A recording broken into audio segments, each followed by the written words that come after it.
سلام كبرات تخطاتلتي مدب تግራይ ሚድያ ኔትወርክ ንሎሚ ምስቲ መግለጺ ፓርቲ ብልጽግና ተታሒዙ ዘሎ ርእይቶታት ነጠፍቲ ፖለቲካ ኢትዮጵያን ካልኦት እዋናዊ ሓበሬታታትን ሒዝናልኩም መጺና ኣለና ምሳና ክጸንሑ ድማ ብኽብሪ ንዕድም ኣብ ዝሓለፉ መደባትና ከም ዘቕረብናልኩም ብዙሓት ፖለቲከኛታት ኢትዮጵያ ሕዚ ብብልጽግና ዝምራሕ መንግስቲ ኣብ ሓጺር እዋን ለውጢ እንተዘይገይሩ እዚ ሃገር ናብ ዝኸፈ ቀውሲ ከም ተመርሕ እንሓበሩ እንተነወሩ እኳ በአንጻሩ እዚ ፓርቲ ግና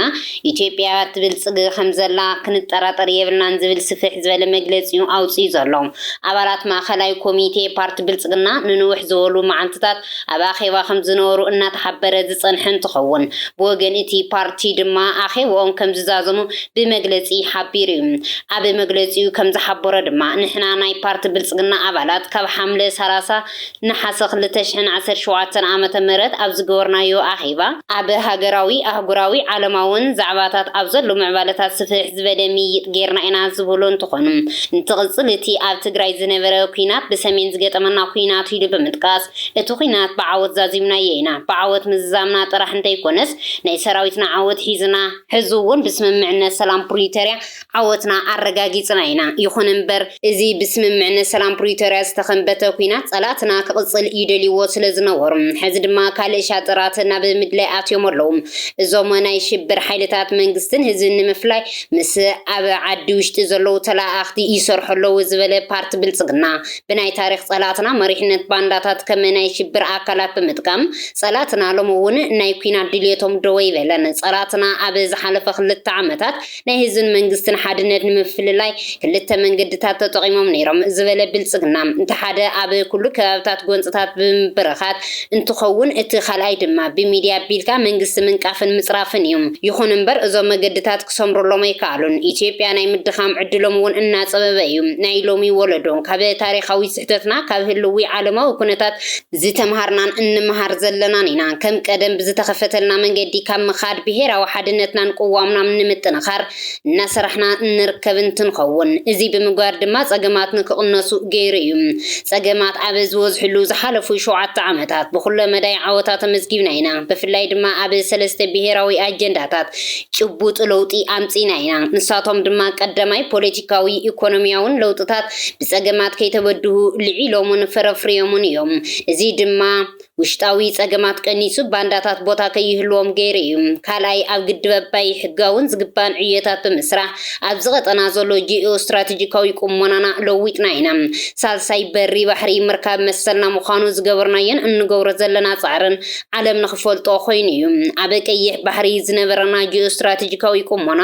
ንምምላስ ድማ ካብ ሓደ ምዕራፍ ንላዕሊ ሰጊምና ኢና ይብል ብተወሳኺ ፖለቲካዊ ማሕበራዊ ቁጠባዊ ኩነታት ከይተረትዑን ከይተለወጡን ብዓወትና ተጓዓዙ እዮም ንናይ ውሽጣዊ ጸገምና ሓንከልቲ ካብ ምዃን ሓሊፎም ድማ ብሄራዊ ዓቕምና ኮይኖም እዮም ናይ ውሽጢ ጸገምና እናሰፍሑ ምስ ታሪኻዊ ጸላትና ኮይኖም ኢትዮጵያ ንምውጋእ ንዝተሓዋወሩ ባንዳታት ድማ ብሄራውን ብሄረሰባውን ዛዕባ ኣስኢናዮም ኢና ፖለቲካና ምንነት መሰረት ካብ ዝነበረ ዛዕባ ክወፅእ ጌርናየ ኢና ኢትዮጵያውነትና ብናይ ሕብረ ብሄራዊ ሓድነት ተመስሪቱ ብልጽግና ብዘረጋግጽ መልክዑ ንኽጓዓዝ ቀይስናየ ኢና ብዝጀመርና የትካላዊ ለውጥን ናይ ማይክሮ ኢኮኖሚ ምምሕያሽን ናይ ሃገርና ውሽጣዊ ዓቕምን ጥቕምን ኣጠናኺርና ኢና ብኻልእ መዳይ ድማ ናይ ጂኦፖለቲካዊ ኩነታት ብዝግባእ ብምግንዛብ ናይ ኢትዮጵያ ብሄራዊ ጥቕሚ ኣኽቢርና ኢና ኢትዮጵያ ትብልጽግ ከም ዘላ ድማ ክንጠራጠር የብልናን ይብል ፖለቲካችን ማንነትን ከሚያጫርተው የፖለቲካ ገበያ እንዲወጣ አድርገነዋል በህብረ ብሔራዊ አንድነት ላይ ተመስርቶ ብልጽግናን በማረጋገጥ መንገድ ቀይሰነዋል ባንድ በኩል በጀመርናቸው ተቋማዊ ሪፎርሞችና የማክሮ ኢኮኖሚ ማሻሻያዎች የሀገራችን ውስጣዊ አቅም አጠናክረናል በሌላ በኩል ደግሞ የጂኦፖለቲካውን ቅኝት በሚገባ በመገንዘብ የኢትዮጵያን ብሔራዊ ጥቅም አስከብረናል ኢትዮጵያ ያለ ጥርጥር እያንሰራራች ነው ባይናይቶ በእጅ ነክቶ በመረጃ አጣርቶ በመስክ ተሰማርቶ ይህንን እውነት ማረጋገጥ ይቻላል ከም መግለጺ ፓርቲ ብልጽግና እዞም ኣባላት ቤት ምኽሪ ኣብ ዝስዕቡ 7 ቀንዲ ነጥብታት እጃምና ክንዋጻእ ኢና እውን ኢሎም ቀዳማይ ዝበልዎ ብኩሉ ከባቢታት ጎንፂ ከትርፉ ዝኽእሉ ሰላማዊ መማረፅታት ብምፍታን ብሰላማዊ መገዲ ንምቅላስ ንዝደልዩ ዕጡቃት ዘድሊ ኩሉ ምግባር እዩ ካልኣይ ናይ ሰላም መማረፂ ብዘይ ምቕባል ኣብ ሃገርን ህዝብን ጸገም ንምፍጣር ኣብ ዝንቀሳቐሱ ሓይልታት ብዝተጠናኸረ መገዲ ሕጊ ክኽበር ንምግባር እዩ ሳልሳይ ድማ በብርኩ ንዝለዓሉ ናይ ህዝቢ ሕቶታት ብናይ ኢትዮጵያ ዓቕሚ ምምላስ ራብዓይ ሓቃውነት ዝግባእን ሓበሬታ ንህዝቢ በብግዚኡ ንምሃብ ካብ ሓቂ ዝረሓቑ ሓበሬታታት ንምፍሻልን ሓምሻይ ኣብ ትካላት ተሸጊጦም ህዝቢ ዝብድልን ብዘይ ኣግባብ ዝብዝብዙን ንምቅላስ ሻድሻይ ዝተጀመሩ ሃገራዊ ኣህጉራውን ስራሕቲ ምፍጻምን እቲ ሻውዓይ ድማ ንናይ ኢትዮጵያ ብሄራዊ ጥቕሚ ዝግበሩ ዲፕሎማስያዊ ቃልስታ ምፍጻም ብሓፈሻ ድማ መገዲ ብልጽግና ኢትዮጵያ ንክሳኻዕ ብሙሉእ ዓቕምና ክንሰርሕ ኢና ነዚ ዕላማና ዝሕንክሉ ናይ ውሽጢ ይኹን ናይ ደገ ባንዳታት እውን ብዝግባእ ክንቃለሶም ኢና ይብሉ ድሕሪዚ ናይ ፓርቲ ብልጽግና መግለጺ ብዙሓት ፖለቲከኛታት ኢትዮጵያ ርእይቶኦም ዝህቡ ዘለዉ እንትኾኑ ብልጽግና ኣውቂዕሉ ዝበሉ ኢንጂነር ይልቃል ጌትነት ድማ ብልጽግና ከምዚ ዓይነት መግለጺ ከም ዘውፅእ ፍሉጥ ነይሩ ናይ ኣብይ መንግስቲ ጸገም ብዝወዝሖ ቁፅሪ ዝበለጸ እናተደናገጸን እናተረበሸን ኢሉ እውን ዘየለ ዘይጭበጥን ኩነታት እናተዛረበ ንዋዕሉ ዝዕሹ ስርዓት ምዃኑ ብተደጋጋሚ ተዓዚብና ኢና እዚ ስርዓት ኣብ ናይ ብልጽግና ወንጌል ሰሚጡ ሕዚ እውን ብሕልሚ ይመርሕ እዩ ዘሎ እዚ ናይ ሕዚ መግለጽ እውን ምንም ቀንዲ ዝበሃል ዘይብሉ ኢትዮጵያ ዘላትሉ ኩነታት ዘይረዳእ ዘይራኸብ መግለጽ እዩ እቲ ብተደጋጋሚ ጸላእትና ባንዳታት ናይ ሚድያ መጸለምቲ ወዘተ እናበለ ዝገልጾ ዘሎ ድማ እቲ ስርዓት ኣብ ምርባሽ ከም ዘሎን እዚ ዓዲ ከም ዘይትደልዮ ዝተረድኦ ብዝመስል ኩነታት እዩ ዝዛረቦ ዘሎ ግን ድማ ኢትዮጵያ ለውጢ ከም ዘድልያ ተገንዚቡ ነዚ ዝምጥን መግለጺ ዘይምውጽኡ ምልክት ክሕደቱን ክንደየናይ ጻምእ ስልጣን ከም ዘሎን ዘርኢ እዩ ብዛዕባ ምስቲ ኣብ ትግራይ ዝነበረ ኩናት ተልዒሉ ዝተዛረቦ ንሱ ከም ዝሰዓረ ገይሩ ዘቕረቦን ድማ ጌጋ እዩ ኣብይ እቲ ውዕሊ ምስ ተፈረመ ኢትዮጵያ ስዒራ እናበለ ይዛረብ ነይሩ ሕዚ ዳታይ መጺኡ ብልጽግና ስዒሩ ዝብል ዝበለ ኢንጂነር ይልቃል እዚ ዘብሎ ዘሎ ግን ድሕሪት ስምምዕነት ምፍራሙ ሓሲብዎ ዝነበረ ሻጥር ማለት እውን ህወሓት ምስ ኤርትራ ፋኖን ክታኸሱ ብምግባር ስልጣኑ ንምድልዳል ነይሩ እዚ ግን ክኸውን ኣይከኣለን ሕዚ ህወሓት ናቱ ዕላማ ስለ ዘይተቐበለ ኣነ እየ ስዒረ ብምባል ዳግማይ ኩናት ንኽቕስቅስ ይትንኩሳሎ ይብሉ ፓርቲ ብልጽግና ታሪኻዊ ጸላትና ህዝብን መንግስትን ንምብትታን ኣብ ዝተፈላለዩ ከባቢታት ሽብር እናፈጠሩ ብሚድያ ባንዳታት እናዋፈሩ ሓድነትና ንኽዘርጉ ፈቲኖም ኣይሰመረሎምን እንተበለኳ በኣንጻሩ ኣብ ዝተፈላለዩ ከባቢታት ኣብ መንጎ ህዝብታት ኢትዮጵያ ጎንፂ ንኽህሉ ዝገብር ግን ባዕሉ ምዃኑ ከምኒ ዶክተር ሚልኬሳ ዝተዛረቡ ኮይኖም ንሚድያታት ብሚልዮናት ከም ዝኸፍልን ኣብ መላእ ዓለም ልዕሊ 1 ሚልዮን ዲጂታል ነጠፍቲ ከም ዘዋፈረን ይዝረብ እዩ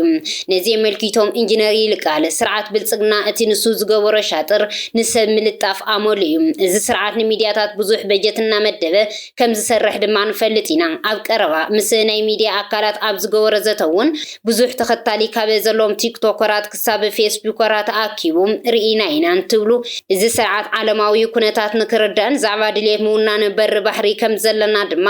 ዓለም ተረዲያትና እያን ተበለኳ ሕዚ ብዘሎ ጭቡጥ ኩነታት ግን ካብ ፕሬዚደንት ሃገር ኣሜሪካ ጀሚሩ እዚ መንግስቲ ተቐባልነት ከም ዘይብሉ ዘርኢ እዩ ፕሬዚደንት ትራምፕ ኣብ ዝሓለፈ ብዘይተለመደን ብፍሉይ ኩነታትን ንመንግስቲ ኤርትራ ደብዳቤ ዝፀሓፈሉ ጅቡቲ ክሒድኒ እዩ ኢላ ኣሰላልፋ ምስ መን ክኾን ከም ዝግባእ እናረኣየት እተርክበሉ ኩነታት ምስ ሶማልያ ኤርትራን ዘሎ ኩነታት እውን ከም እንሪኦ ዘለና እዩ ኢትዮጵያ ኣብዚ ስርዓት እዚ ምስ ኣሜሪካ ከይተረፈ ተባኢሳ ዘላ ሃገር እያ ካብዚ ተበጊስና እቲ ዝበሃል ዘሎ ዲፕሎማሲ ድማ ሓሶት ምዃኑ ርዱእ እዩ ይብሉ ኢንጂነር ይልቃል በልዩ ሁኔታ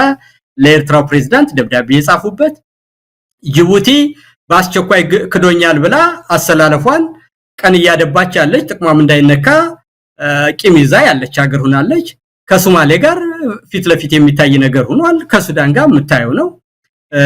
ከኤርትራም ጋር በምታየው ሁኔታ ነው የሚገኘው የኬንያን ነገር ብታየው በሌላ ወገን የበላይነቱን ለመውሰድና አንከርስቴትነት ነው ኢትዮጵያን ቦታ ለመውሰድ እየተነሳች ያለበት ነው በአንጻሩ ደግሞ የኢትዮጵያ መበላሸት እኔንም ችግር ውስጥ ሊከተይ ነው ብላ በጭንቀትና በደስታ የምትገኝበት ሀገር ኢትዮጵያ ደግሞ በሌላ ወገን አንከርስቴት የነበረች ከሁሉም ጋር ተጣልታ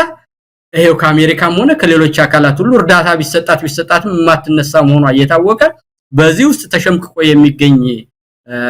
ዲፕሎማሲ በዚህ ውስጥ ተሸምቅቆ የሚገኝ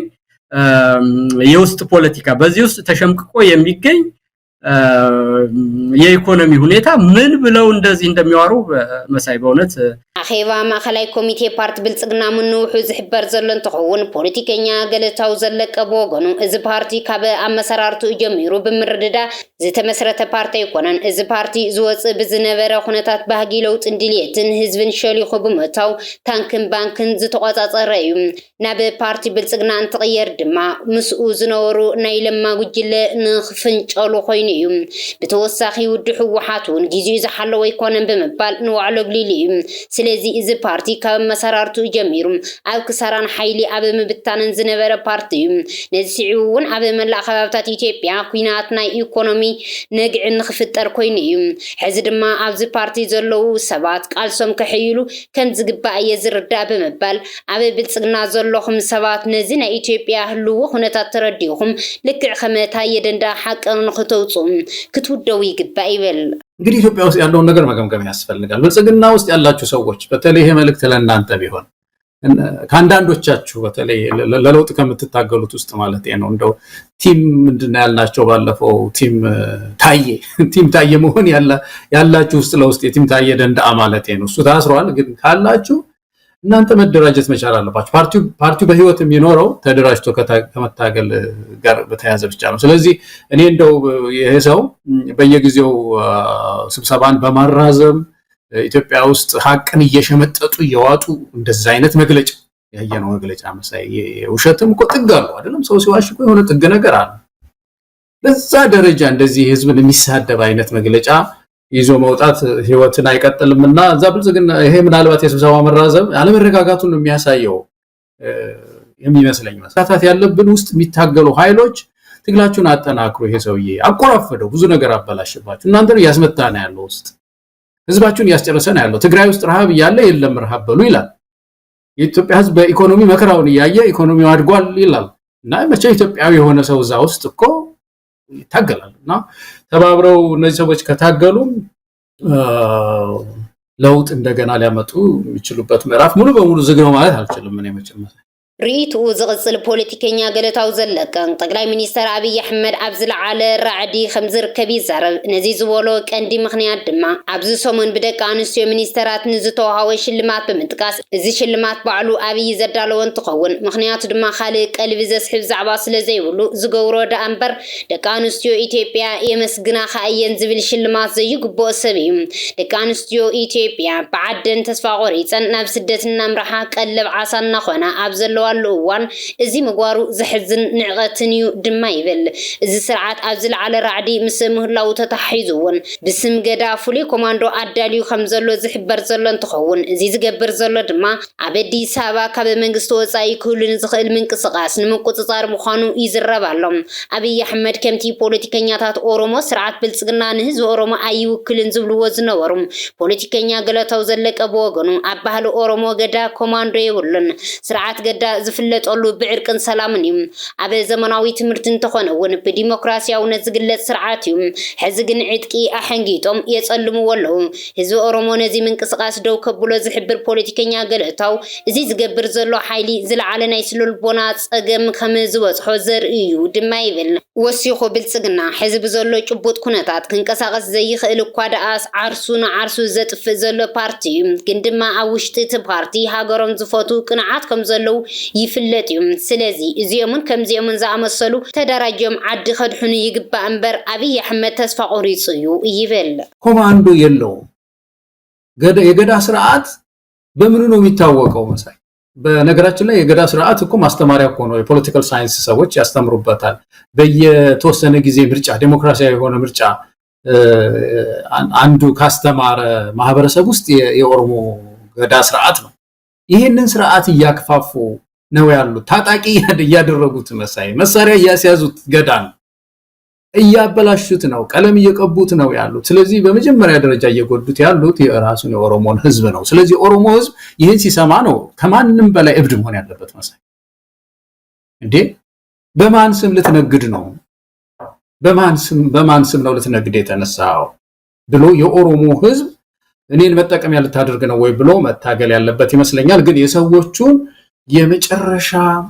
ችግር ውስጥ መግባት ከፍተኛ የስነ ልቦና ቀውስ ውስጥ መግባታቸውን የሚያሳይ ነው መሳይ እና ኢትዮጵያን በመተባበር መቀልበስ አለብን። ፖለቲከኛ ልደቱ አያሌው በወገኑ ምስ ፓርቲ ብልጽግና ዘውፅኦ መግለጺ ተታሒዙ ፖለቲካ ኢትዮጵያ ብኸመይ ትሪኦም ኢትዮጵያ ናበይ ተምርሕ ዘላ ይመስለካ ተባሂሉ ኣብ ዝተሓተቶ ሕቶም ኩነታት ኢትዮጵያ ኣዝዩ መተሓሳሰብ እዩ። ቅድሚ ሕዚ በፂሖምና ካብ ዝነበሩ ፀገማት ብዝለዓለ ብርኪ ኣብ ናይ ህልውና ሓደጋ ከም ዘለና ዘመላኽት እዩ። ቅድሚ ሕዚ ዝነበረና ሕቶ ሰናይ ምምሕዳር ማዕርነት ዲሞክራሲን ዕብይ ብዝበለ ድማ ሕቶ ላዕላውነት ዝነበረና ህዝብታት ኢና። ሎሚ ግን ኣብ ምህላውን ዘይምህላውን ተቐርቂርና ኢትዮጵያ ኣብ ሕድሕድ ኩናት ተጸሚዳ እያ። ኢኮኖሚያ ናብ ዝተሓተ ብርኪ በፂሑ ኣብ ምፍርራስን ምጥፍፋእን በፂሕና ኢና ዘለና። ሕዚ ዘሎ ኩነታት ተረዲና ድማ ብኸመይ ንድሕን ዝብል ሕቶ መልሲ ኣብ ምድላይ ተጸሚድና ንርከብ። ኣብዚ ሕዚ እዋን ኣብ ኣዲስ ኣበባ ዝተቐመጠ መንግስቲ ካብ ሰላም ዘይኮነስ ካብ ኩናት ዘትርፍ ዝብል ስልጣን ዘናውሕለይ ኩናት እምበር ሰላም ኣይኮነን ዝብል ኣብ ኩሉ ከባቢ ድማ ኩናት ዝፅሕትር መንግስቲ እዩ። ነዚ ዝገብር ዘሎ ድማ ኣብ ኢትዮጵያ ሰላም ተተረኺቡ ሕቶታት ክመፁ እዮም ስለ ዝብልን ካብ ህዝቢ ንዝለዓሉ ሕቶታት ዘይምልስ መንግስቲ ብምዃኑን እዩ። እዚ ኣብ ስልጣን ዘሎ መንግስቲ ብዝኾነ ይኹን ኩነታት ካብ ሰላም ይጥቀም ኢሉ ዘይኣምን ናይ ልዝብን ድርድርን ፖለቲካ ዘይቕበል ኩነታት ጠንሳሲ ስርዓት ምዃኑ ዘይንርዳእ እንተኾይና ድማ ንዘሎ ኩነታት መፍትሒ ክነምፃእ ንኽእልን። እዚ ብብልጽግና ዝምራሕ መንግስቲ እዚ ሃገር ዝቆጻጸር መንግስቲ ኣይኮነን። ኣብ ኣዲስ ኣበባ ኮፍ ኢሉ ህዝቢ ምስ ህዝቢ እናባእሰ ኩናት እናኸፈተ ኣብ ኣዲስ ኣበባ ኮፍ ኢሉ ዕድመ ስልጣኑ ከናውሕ ዝደሊ መንግስቲ እዩ ይብል። በተለይ በአሁኑ ሰዓት በመንግስት ደረጃ አዲስ አበባ ላይ የተቀመጠው አገዛዝ ከሰላም ሳይሆን ከጦርነት ይጠቀማለሁ ብሎ የሚያስብ የአገዛዝ ስልጣኔ ሊራዘም የሚችለው ሊጠናከር የሚችለው ጦርነት በማካሄድ እና ሁሉም ላይ ጦርነት እየከፈትኩኝ በስሬ አንበርክኬ በመግዛት ሰላም ካለ የልማት ጥያቄ ይመጣል፣ የመልካም አስተዳደር ጥያቄ፣ የዲሞክራሲ ጥያቄ ይመጣል። ያ ደግሞ ለስልጣኔ በላይነቴ እና ለእድሜ ችግር ይፈጥራል ብሎ የሚያስብ አገዛዝ ይሄን ከመጣበት ዕለት ጀምሮ በተከታታይ በተደጋጋሚ በተግባር ሲያሳየ ነበር አገዛዝ። ጦርነትን አንድ ቦታ ላይ ጀምሮ ሳይጨርስ ሌላ ቦታ ላይ እንደገና አቅዶ የሚጀምር አገዛዝ እና ይሄ አሁን በስልጣን ላይ ያለው አገዛዝ ከሰላም እጠቀማለሁ ብሎ የሚያስብ አይደለም። ሰላም ይጎዳኛል የምጠቀመው ከጦርነት ነው ብሎ የሚያምን አገዛዝ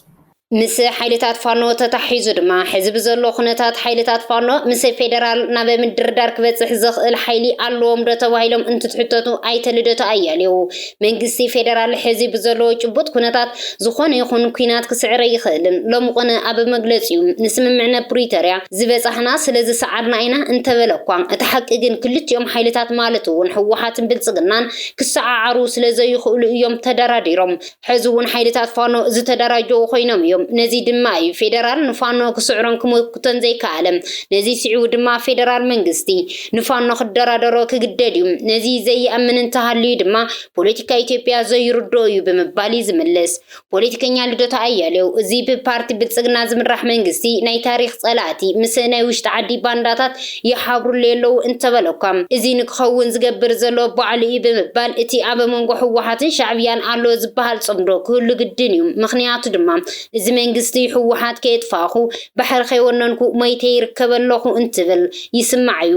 እሞነዞም ሓይልታት ከጥፍኦም ንዝመጽእ ኣካል ህልውንኦም ንምውሓስ እንተሓወሩ ብምንታይ መለክዕ እዩ ፖለቲካዊ ጌጋ ዝኸውን ብምባል እዩ ዝገልጽ። ስለዚ ነዚ ተፈጢሩ ዘሎ ጽምዶ ዋና ተሓታቲ እቶም ተጻመድቲ ዘይኮኑስ እቲ ንኹሉ ከይንበርከኽኩ ኣይዓርፍን ዝብል ዘሎ ፌደራል መንግስቲ እዩ።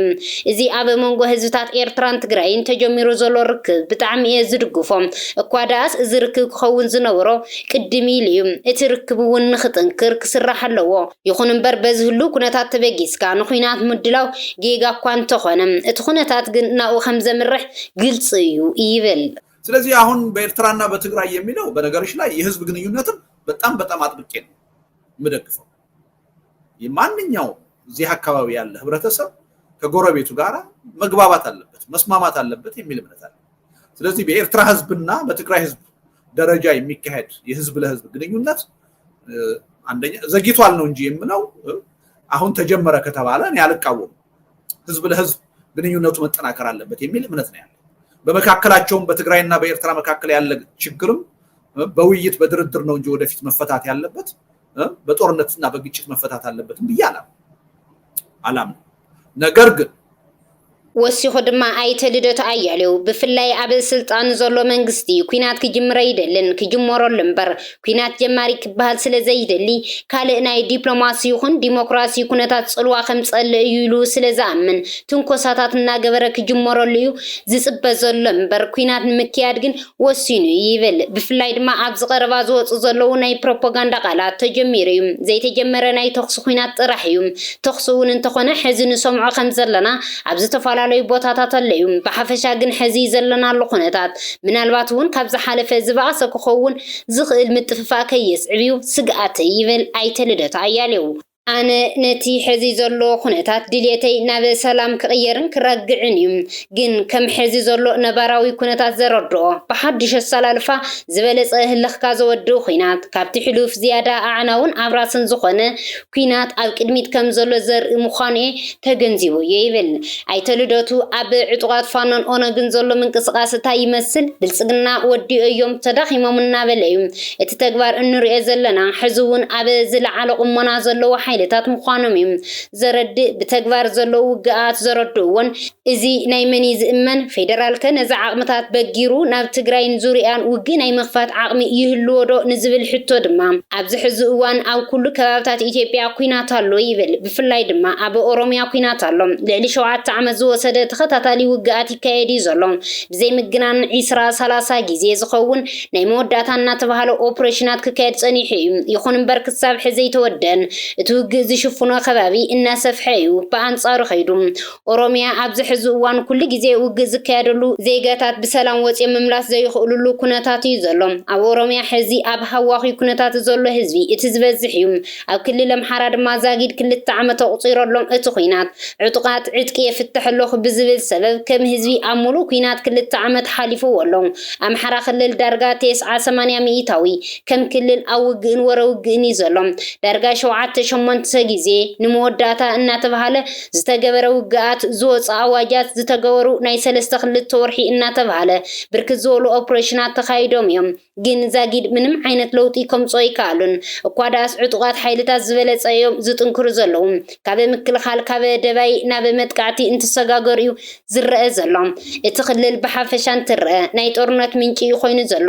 ንግዲ የለን ኢንዳስትሪ የለን ሕዚ ኣብ ክልል ኣምሓራ 4.5 ሚልዮን ህፃናት ናብ ትምህርቲ ዘይለኣኽሉ ኣጋጣሚ እዩ ተፈጢሩ ዘሎ እዚ ንሕዚ ጥራሕ እንተይኮነስ ንቐጻሊ ትውልድ እውን እዩ ዘበላሽ ዘሎ ኣብዚ እዋን ከረጋግዑውን ይኽእልን ግን ከም ዝበልክዎም እቲ ገዛእ ሓይሊ ኣብ ኩናት ዕድመ ስልጣን ንምንዋሕ ስለ ዝደሊ ደልይዎ ዝካየድ ዘሎ እዩ ኣብ ትግራይ ዘሎ ኩነታት እንትንርኢ ድማ እንተናእሰ ናይ ጥይት ተኽሲ ጠጠው ኢሉ ዝብል ሩፍታ ተፈጢሩ ነይሩ ይኹን እምበር ሕዚ እውን እንተኾነ ናይ ጥይት ተኽሲ ኣብ ትግራይ ንምኽፋት ብዓብይኡ ይዳለወሉ እዩ ዘሎ ኣብ ሶማልያን ኦሮምያን ዘሎ ኩነታት ድማ ብተመሳሳሊ ናይ ሕድሕድ ጎንፅታት ኣሎ ዕጥቂ ፈቲሖም ዝነበሩ ኣካላት ከይተረፉ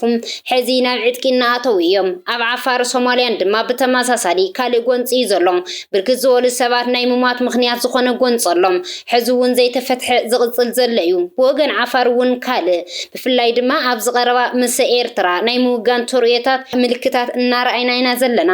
ኣብ ጋምቤላ ቤንሻንጉል እውን ጎንፅታት ይካየዱ እዮም ዘለዉ እቲ ኣንጻራዊ ሰላም ኣለዎ ዝበሃል ደው ከባቢ ከይተረፈን ኣብ መድራውቲ ዝበሃሉ ቦታታት ጎንፂ ኣሎም ሕዚ እኳ ብዕጡቓት ፋኖም ደው ኣለዉ ዝብሉ ዜናታት ይስምዑ እዮም ዘለዉ የደው ፋኖነን ብዝብል ብረት ሒዞም ዝንቀሳቐሱ ሓይልታት ከም ዘለዉ ይግለጽ እዩ ዘሎ ብሓፈሻ ካብ ጫፍ ክሳብ ጫፍ እታ ሃገር ናብ ህውከት ዘእትውዋ ኩነታት ኢና ንርኢ ዘለና ኣብ ሓፂር እዋን መንግስቲ ኣልባ እትኾነሉ ኩነታት እውን ዝቀላጠፍ ዘሎ ይመስል ከም ሃገር ናብ ሕድሕድ ኩናት ከይእተውን ብዓብዩ ስጋት ኣሎ እዩ እዚኦም ኩሎም እንትንዕዘብ እቲ ሃገር ዝቆፃፀር መንግስቲ ኣይኮነን ዘሎ ኣብ ኣዲስ ኣበባ ኮፍ ኢሉ ህዝቢ ዓርሱ ብዓርሱ ክባላዕ እናገበረ እዩ ኣብ ኣዲስ ኣበባ ተወሲኑ ዕድሚኡ ዘንውሕ ዘሎ ንዓርሱ ግን ውፅኢታዊ እየ ኢሉ ዝኣምን መንግስቲ ምዃኑ እውን ዝያዳ ዘግርመልካ እዩ ይብሉ ናብ ፖለቲከኛ ኢንጂነር ይልቃል እንትንመልሰኩም ብሓፈሻ ኣብዚ ብልጽግና ዝበሃል ፓርቲ ዘለዉ ሰባት ካብቲ ጠቅላይ ሚኒስተር ጀሚርካ ብጥቕሚ ዝተኣኻኸው እምበር ብዕላማን ምኽንያት ምክንያታውነትን ዝተራኸወ ይኮነን ይበል ስለዚ ሕዚ ኢትዮጵያ በልጽጋ ዝብልዎ ዘለዉ ብብርኪ ብውልቀ ሰብ ስለ ዝዘረፉ እዩ እዚ ፓርቲ ኣብዞም 7 ዓመታት ዘርኢና እንተሃለዋ ሃገር ከመይ ከም ተዓን እምበር ከመይ ከም ተዓበ ይኮነን ይበል ዲሰፕሽን እና ማኒፑሌሽን ነው ዋናው የሥርዓቱ ይትበሃልና ያንኗር ዘዴ ስለዚህ እንደዚህ አሁን አንተ ያልካቸው ሁሉ የወደቀባቸው መንገዶች ናቸው በ7 ዓመት ውስጥ ደግሞ በሂደት ውስጥ ጊዜ በሄደ ቁጥር እንዴት ሆኖ ካልክ እየሞተና ስርዓቱ በእነዚህ ሁሉ ማሳያዎች በመልካም አስተዳደርም በሰላምና ደህንነትም በውጭ ጉዳይም በኢኮኖሚም በፖለቲካ ስፔስ እና መልቲፕሊሲቲ ኦፍ ናሬቲቭም በየጊዜው እየተሸመቀቀ ሄደና እንደው በስርዓት ባለው የመንግስት መለኪያ የአብይ መንግስት መለካት ወደማይቻልበት ደረጃና ቁልቁለቱን የያዘ ስለሆነ ከዛ ቁልቁለት ውስጥ ወደ ታች ከመሄዶች ወደ ላይ የሚቃናበት ምንም ፋንዳሜንታልስ የሉም አብይ ማን መሳይ እንግዲህ ኢንጂነር ቃል ብዙ ነገሮችን በመግለጫው ላይ ተጠቅሷል ንሎሚ ብዛዕባ ሀገረ ትግራይ ሙናን ምስ ኢትዮጵያ መቅጻልን አውዙብሎ አመልኪቶም ካብ ዝተጻሐፉ አንጊድና መደብና ክንዛዝም ተጋሩ ዝተፋላለየ ሐሳብን ባህግን ክህልወና ይኽእል ገሌና ትግራይ ሀገር ክትከውን ንደሊና ገሌና ድማ ኣብ ኢትዮጵያ ክንቅጽል ንደሊ ካብ ኢትዮጵያ ተገንጽልና ወይ ሓቢርና ቀጽልና ብዘየገድስ ዕጫና ሓደ እዩ ሀገር እንተኾይና በሓባሪና ሀገር ንኸውን ዋላ ኢትዮጵያ ደሊ ኣብ ኢትዮጵያ እንተቀጽልና ድማ ሓቢርና ኢና እንቀጽል ዋላቶም ሃገር ዝደልዩ ስለዚ ዕጻና ሓደ ካብ ኮነ ብስምዒት ዘይኮነስ ረብሓና መሰረት ጌርና በኣመኽንዮ ዝሓሸና ንወስን ዝሓሸን ሙሳን ድማ ዝሓሹ ሓሳባት ይቅረቡ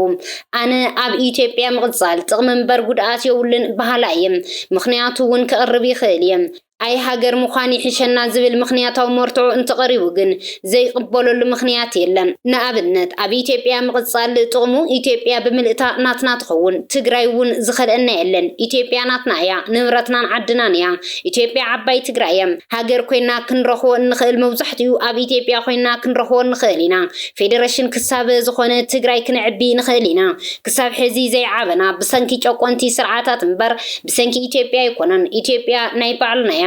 ትግራይ ሃገር እንተኾይና ከም ታይ ንጥቀም ይብል ተጻሓፋይ ብስምዒት ዘይኮነስ በሐሳብ ረዱና ኢትዮጵያ ጸላኢትና እያ በዳሊትና እያ ወዘተ ዝብሉ ስምዒታት ንግደፍ ምክንያቱ ሃገርን ገዛትን ክንሓዋውስ የብልናን ገዛቲ ኢትዮጵያ ንስልጣኖም ክብሉ ኣብ ልዕሊ ኩሎም ኢትዮጵያውያን በደለው ጽሖም እዮም ምኒልክ ዝበደለካ ኢትዮጵያ በዲላትና ይትበል ምኒልክ ንጉስ እምበር ሃገር ኣይኮነን ሃይለ ስላሴ ዝበደለካ ኢትዮጵያ በዲላትና ይትበል ሃይለ ስላሴ ንትግራይ ንኣምሓራ ጎጃም ንኦሮሞ ባሌ በሐፈሻ ንኢትዮጵያ ዝበደለ ንጉስ እዩ ኢትዮጵያ ብሕወሓት ተበዲላ ሕዝውን ብብልጽግና ትበደላላ ኢትዮጵያ ብገዛእቲ ዝተበደለት እምበር በዳሊት ኣይኮንትን ኢትዮጵያ እንትትበደል ህዝብታት ድማ ይበደሉ ስለዚ ብገዛእቲ ዝተበደልካዮ ብኢትዮጵያ ተበዲለ ይትበል ስሕተት እዩ እንተደሊኻ አንጻርቲ ዝበደለካ ገዛኢ ተልዓል ሕወሓት ስለዝበደለትኒ ትግራይ በዳሊት እያ ኣይበልን ምክንያቱ ሕወሓትን ትግራይን ይፈላለዩ እዮም ምኒልክን ኢትዮጵያን እውን ይፈላለዩ እዮም ንበይንና እንተኾይና እንታይ ክንጥቀም ንኽእል ምስቶም ካልኦት ኢትዮጵያውያን ሓቢርና ስለዝነበርናስ እንታይ ዝወስዱልና ነገር ኣሎ ድዩ ይብል ምስተፈላለና ንበይንና ክንጥቀም እንደልየ ነገርከ እንታይ ኣሎ ዝብል ተጻሓፋይ ኣብ ትግራይ ዘሎ ሃፍቲ ንበይንና ኢና ንጥቀም ዘለና ትግራይ ካብ ካልኦት ክልላት መጽዮም ዝጥቀሙላ ክልል ድያ ኮይና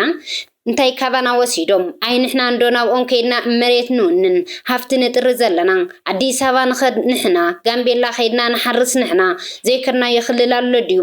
ደቂ አዲስ አበባ ወይ ጋምቤላ ናብ ትግራይ መጽዮም ሃፍትና ይምንጥሉና ኣለዉ ድዮም ኮይኖም ሃገር ኮይና ንኸይመጹና ክንክልክሎም ይብል ንሕና ኮይና ካብ ኢትዮጵያ ተጠቀምቲ ካልኦቶም ከምቲ ንሕና ናብ ዓዶም ከይድና እንጥቀም ናባና መጽዮም ይጥቀሙን ወርቀለና ማዕድነለና ወዘተ ክንብል ንኽእል ኢና ግን መን ይዝጥቀሙ ዘሎም ባዕልና ኢና ካብ ካሊ ክልል መጽኡ ወርቅና ዝዘረፈ የለን ብኻሎት ክንጭቆን ኣይንደልን ክንብል ንኽእል ልክዕ ብኻሎት ንዘይምጭቆን ሃገር ዘይኮነስ ዓርሰ ምሕደራ እኹል እዩ ምሕደራ እውን የድልን ምክንያቱ መሰል እዩ መሰል ምትግባር ጥራይ ዝደሊ ኣብ ኢትዮጵያ መንባር ሞቺና ዶ ኣይሞቺናን ዘይሞቸውና ግን ኣብ ኢትዮጵያ ስለዘለና ዘይኮነስ ኣብ ኢትዮጵያ ዲሞክራሲያዊ ህዝባዊ መንግስቲ ስለዘየለ እዩ ትግራይ ዋላ ሃገር ኮይና ጥዑይ መንግስቲ እንተዘይሃልዩ ዝኸፍአ ክጽግመና እዩ ይብል ክቡራት ተኸታተልቲ ትግራይ ሚድያ ኔትወርክ ንሰዓት ዘዳለናልኩም እዋናዊ ዛዕባታት ነዚኦም ይመስሉ ነይሮም ንምክትታልኩም ካብ ልብና መስግን ሰላም